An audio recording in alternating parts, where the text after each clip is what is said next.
L'expression code noir correspond à une loi datée de mars 1685 qui portait sur les rapports, les relations entre maîtres et esclaves d'origine africaine dans les colonies françaises d'Amérique. À l'initiative de cette loi, nous trouvons Jean-Baptiste Colbert, contrôleur général des finances et secrétaire d'État à la marine de Louis XIV. C'est à ce titre qu'il a la charge des colonies françaises en Amérique. Ces colonies correspondent aux possessions de la France dans la mer des Caraïbes, comme la Martinique, la Guadeloupe ou Saint-Domingue, et sur le continent américain, la Guyane, entre le Brésil portugais au sud et le Suriname hollandais au nord. En 1685, date de sa première parution, le Code noir comptait 14 pages pour 60 articles. En 1788, à la veille de la Révolution française, le nombre de pages s'élevait à 600 pages. Ainsi, en un siècle, le volume du corpus s'est multiplié par 15.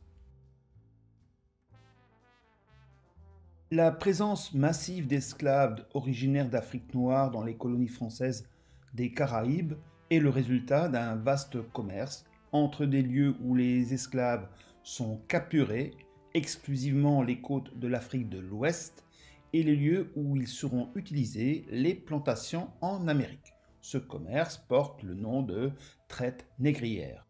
Plusieurs facteurs ont concouru au développement de cette traite. D'abord, la mise en place du système de la plantation. Il s'agissait d'une vaste exploitation agricole spécialisée dans une seule culture, canne à sucre, café, tabac, voire plus tardivement le coton. Cette exploitation, pour fonctionner, devait mobiliser des masses importantes d'esclaves, mais également être rigoureusement organisée, la maison du maître jouant dans cette organisation le rôle de centre de commandement. D'autre part, Colbert partageait avec tous ses contemporains la même conviction économique. Un royaume ne peut s'enrichir qu'en attirant à lui l'or et l'argent en circulation dans les pays voisins. Pour cela, il doit absolument exporter et réduire ses importations. Ainsi, plus d'or et d'argent entrent dans le royaume qu'il n'en sort. Pour Colbert, les colonies devaient donc fournir au royaume la matière première pour ses manufactures.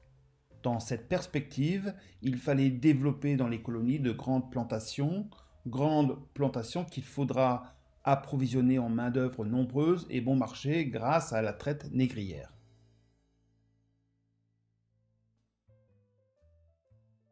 Par le Code noir, le roi voulait affirmer son autorité sur les colonies. Celles-ci devenaient des possessions du roi de France, administrées directement à partir de Versailles. L'importance économique des colonies, comme pourvoyeuses de matières premières du royaume, impliquait qu'un certain ordre devait y régner pour garantir la stabilité du territoire.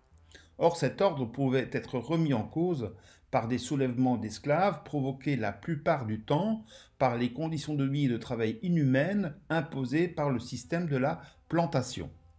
D'où la nécessité pour le pouvoir royal de définir un cadre juridique aux relations maître-esclave dans ces territoires.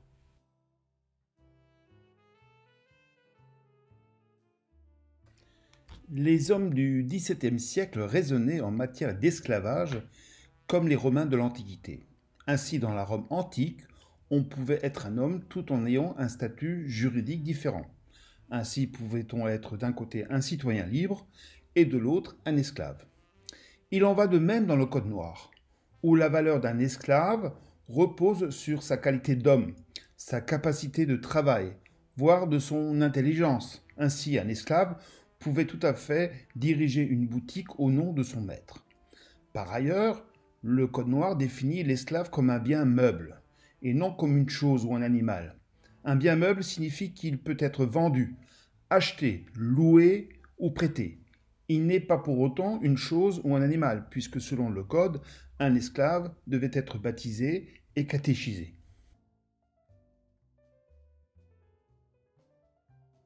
Absolument pas. Si le Code noir fait de l'esclave la propriété de son maître, il lui impose en revanche des devoirs. Ainsi, le maître se doit de prendre soin de ses esclaves, de les loger, de les nourrir, de les vêtir, et ceci jusqu'à leur mort, qu'ils soient valides ou non. De même, si le maître est autorisé à fouetter, à enchaîner ses esclaves, il lui est par contre formellement interdit de les mutiler ou de les torturer. Enfin, s'il tue un esclave, le code considère cela comme un crime et le maître peut être poursuivi et condamné à la peine capitale.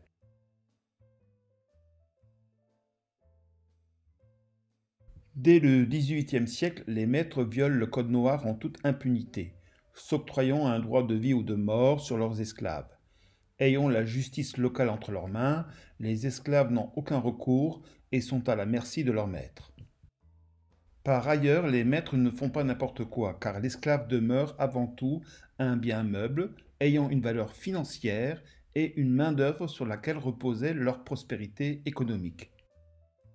Dans les faits, le durcissement de la pratique esclavagiste au XVIIIe siècle s'explique notamment par l'évolution démographique. En effet, en 1685, on évalue à 200 000 le nombre d'esclaves dans l'ensemble des colonies françaises, soit autant que les Blancs. À la veille de la Révolution française, ce nombre atteint les 700 000, dont 450 000 uniquement sur l'île de Saint-Domingue.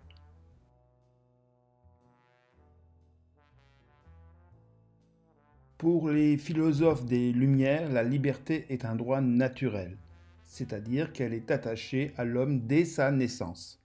Par conséquent, il n'existe plus qu'une catégorie juridique pour les hommes, celle des hommes libres. L'esclavage ne repose donc sur aucune légitimité. Dans ces conditions, l'esclavage devient un crime contre l'humanité.